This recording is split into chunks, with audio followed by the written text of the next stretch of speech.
Higher education leaders say that they're worried about the financial impact this pandemic will have on their institutions. Many closed their doors in early spring, underscoring warnings that new federal aid won't be enough to cover the loss. This is even more of a burden for historically black colleges and universities. Our Justin Andrews has been digging into this downfall for a few weeks now. And Justin, what have you uncovered? Well, Mo, there are more than 100 HBCUs across the U.S., including in Midtown. It's called Harris-Stowe.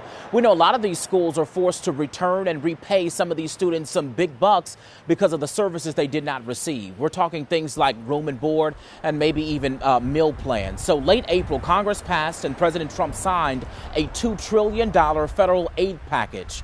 Institutions of higher education received $14.3 billion of that.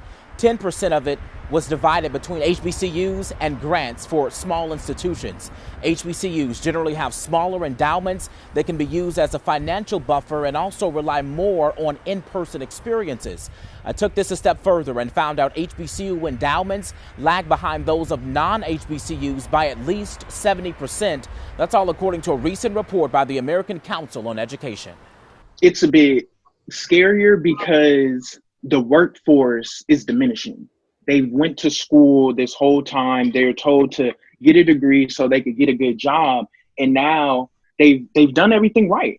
You know, they've done everything right. They followed the right path. And now they're stepping into a workforce that is almost non-existent. There's so many layoffs happening right now. And then even the jobs that are hiring, they're really high risk because they expose you to other people. Now, he says recruitment will drastically suffer because HBCUs heavily rely on in-person experiences and those college fairs. Well, those college fairs are not happening because of the pandemic precautions. We are live this morning. I'm Justin Andrews. I'll send it back to you.